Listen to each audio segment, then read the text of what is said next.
4 years ago, we bought a piece of land on the south coast of New South Wales with no road, no power, no water, nothing. Even though we're over halfway through and 3.5 million over budget, we still don't know if we're going to make it to the end. The secondary dwelling, our home, is nearing completion and the luxury retreat is taking its final form. But there's still a lot left to do. This is the story of what's happened in the last 30 days at Agape.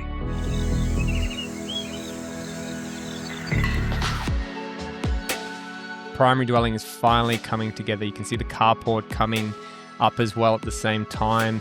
It's going to allow for a lot of cars to be parked in here, making sure we got a lot of space for a lot of people on the property. Walking through with Tyrone, just making sure that everything's looking good. But you can see the rafters going in here and just how this is just finally the whole thing's coming together and all the shapes are starting to be put in place.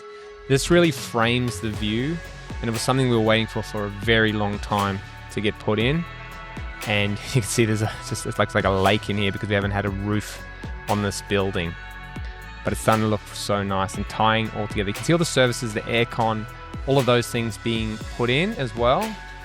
So how big is the primary dwelling pavilion? Well, it's 8.6 meters wide by 21 meters long. So it's just on 180 square meters. So it's an enormous space. It looked very small on an A4 piece of paper, but once it's all been finally built, and the funny joke behind this was one day I was showing my dad the plans and we were having a look at it in the early days, and he said, "Oh, my house is almost," I think it was like 6.5 designed at, and then he said, "My house is that size." So we were like, "Oh, well, that seems small," because it was sitting in the place. So we made it a bit 2 meters wider, and now we've ended up with an absolute monster. And we measured his house, and it was far smaller than that. So thanks, Dad. But this is why we have this place. But it does mean there's a lot of room to host events and just to have a lot of people in here at one time. So it's very cool.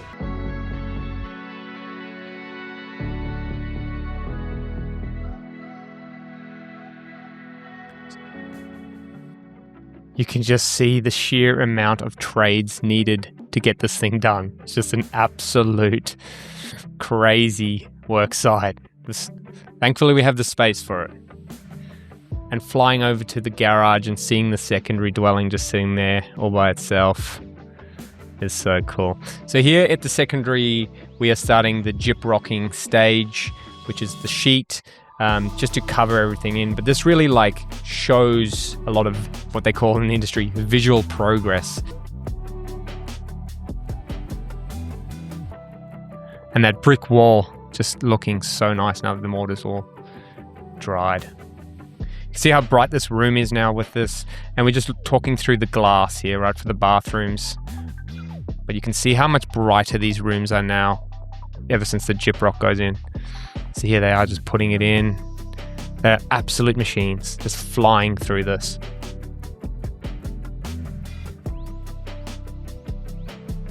So this is one of the other bedrooms. This is Bodhi's room. And here we are in the garage just checking it all out. You can see the insulation there.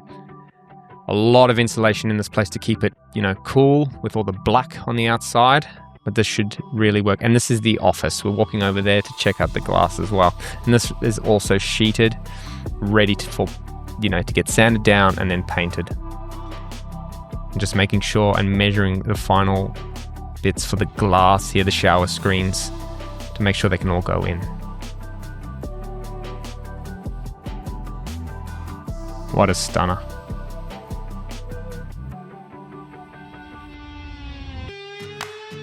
So you can also see in this video, we've got the cladding. We're looking at a lighter charred or more brown version. We have these reveals on the primary, and it's a little bit different to the char, but it should create a nice detail. So we saw this actually in one of the renders, and got the team from Mortlock to create a sample for us to see what that would look like. And you can see the boys here actually just finishing off the charred cladding on the secondary, just getting it all done. It's one of these things that we invested a lot of money on, but it really, really does just set this place apart. But there is a lot of labor involved because these are planks. There's a lot of sawing. There's a lot of stuff. It's much harder to work with. So keep that in mind if you do opt for something like this.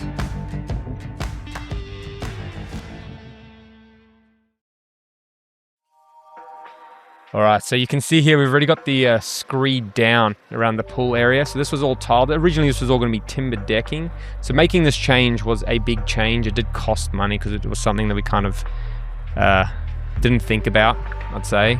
So we did pay for that in money, as you do. And you can see the screed all through here, ready for tiling.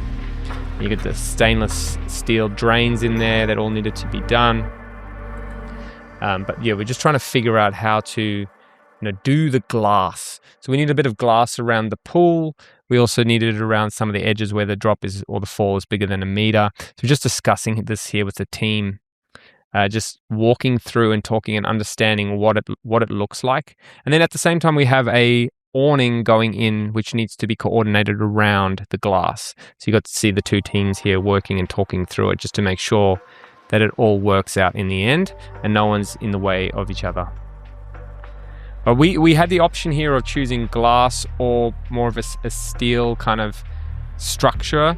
But even though the steel doesn't have to be cleaned like the glass does, we just felt like it would interrupt the view because there is a lot of it. So it was one of those things we really had to consider. And, the long-term maintenance of just keeping it tidy is kind of worth the compromise. We're moving quickly. Here we are. We've got the crazy pave. This happened within a couple of days. You can already see the crazy pave being dry laid. So they go and they lay it, they get the patterns all right. And then from there, they go and put it down. But you can see how cool this texture is from the sky. And we also have our concrete polishing happening at the same time. So it's chaos because we have so many trades working at one time. And here we're trying to figure out the grout color. We wanted to go for something that kind of blended into the stones. Sometimes people opt for a light or a dark to really highlight the pave, whereas we like to go for a little bit more of an organic look. So we opted for that there. On the right-hand side was actually what we ended up choosing. You can see here the team, stay off, no muddy boots on these tiles. A lot of work to do this, right? They just sit here send the team and they just grind it out. I was very impressed on how quickly they actually managed to do this because it's a time-consuming and very laborious process. But these guys, absolute weapons. I love it from the sky. And it looks even better grouted. I can promise you that. We brought this from our last house. We did crazy pave outside and I really like how when crazy pave gets wet, it goes a bit more earthy. And that really balances the harshness of the black when you're standing next to it. So the stone, we'll have the stone walls and then the stone floor with the black. It just creates a very organic feel. Now we've jumped over to the primary here, the primary dwelling, and they're also working really hard on the cladding to get this all through. You can actually see a sneak peek on the behind in that previous shot of the James Hardie, which is a cement sheeting and it's painted black. You can't really tell the difference. A lot of people have said doesn't look as good. And yes, we agree, doesn't look as good, but it's a massive cost savings. You can see it there, just peeking out again. You can't really tell, and you don't go there. This is the thing, no one goes to this back area. So to do that amount of charred cladding would have been tens of thousands of dollars to do, whereas Hardie's is much cheaper. And look at it, it looks great. Here the guys are working on the outdoor entertainment area. And then you can see that cement sheeting, that's where we're gonna be doing some stone cladding. And then they're busy punching this out through here as well. So really working hard. There's a lot of square meters of this, which is why it's one of those things. It does add up. It is an expensive job. It takes a lot of time, but the boys working away very hard there. And you can see the cement sheeting next to it. It looks very similar from the sky here, especially far away. So very happy with that compromise. All right, straight onto the primary roof. You can see it's starting to come together here, all the sheets going on.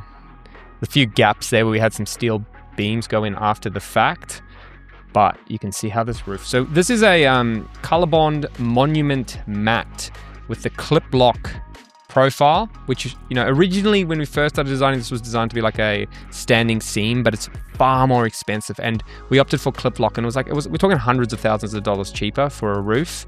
Now, for us, it's not the highlight, so we kind of opted for this. But going with the ColourBond Matte, it gives it's slightly darker. It doesn't change like I think it's the Bastix profile, so it doesn't get, too much hotter, and the reflectivity, I guess that I'm probably saying the wrong word, is similar to the normal COLORBOND Monument, but it does have a much nicer finish. So it gives it a little bit more luxury, but without obviously blowing out the price. It wasn't that much more expensive. But you can see this roof line against the green rolling hills, and just knowing what I know already, this place is looking so good. And that scaffolding just sitting there covering and hiding away, ready for an awesome reveal. This place it's amazing. We can't wait to see this done and have actual guests come through here and just see how people feel and how experience this place, so we can share it with everyone. But this roof, it was another one of those things that just went flying up. Once they get there and they're on site, they can actually do quite a lot. But it just looks so nice. And these roofs kind of tied together with, obviously we use a similar color for the roof, for the sheds, everything. So it just ties it all nicely together. And we sometimes think about this as like, what other color could you have done this house? You can see there's a lighter house in the background and how much it stands out, whereas the black kind of hides away with the dark green. So once there's trees and all that kind of stuff planted around you, you'll barely notice it. So here the boys are actually working on the solar. So we're busy getting the solar rails put in. And this is a very important part, obviously, because we were originally going to be off-grid. So we had a full off-grid system, but the cost was just prohibitive. And especially for me, when technology is changing so fast, it's not worth investing into something like that right now. I just believe the technology is going to get cheaper and cheaper, and then you would have just wasted lots of money. But we do believe in solar power, obviously. So we've got a battery setup. It's much smaller than being fully off-grid. It'll only give you a couple of days, a day or so of power, but it's good enough. It's for when you have outages and blackouts and all that. And you do get to be mostly off-grid until there's heavy use coming through. So for us, living on the property all the time, probably use no electricity. And then when you have a lot of guests, you can see those solar panels sitting on the roof actually looking really nice. It's a really nice panel. It's not like the old stuff, the blue stuff you used to see. It's a pure black, very low edge. It blends and it just looks really nice. So that'll run all along the north of the roof. Now, obviously, not as good as not having solar panels, but the utility you're going to get from it is going to be awesome, because you're going to get all that power from the sun for free for a long time, and do what we can to use as little power as possible. But look at that roof. Those lines. Once we built that pavilion roof, it really actually gave some shape, because before it was just this long box and it was really quite ugly.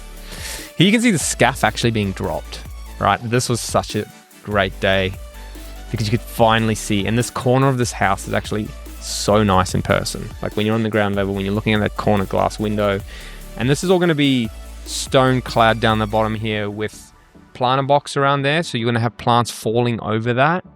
And it's just going to blend into the environment so nicely. All the details handled, the pipes painted the same color, everything looking immaculate.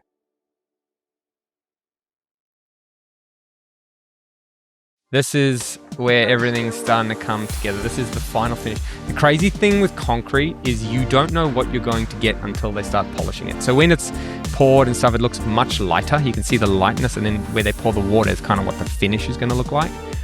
So we opted for a very, very light grind because we didn't want to show too much aggregate, which is the stone in there. And this is just a polished structural slab. So we don't have much option here. It's kind of, you get what you're given. But in the end, it's looking really nice. We're very happy with it. In the primary dwelling, we do have the option of, we went with a topping slab just because it's so big, you need to do that to stop cracking. So we will look at what we can do. But that's it. So like and subscribe to the channel so you can see the next update. It's moving along real fast. And until next time, we'll catch you on the next one.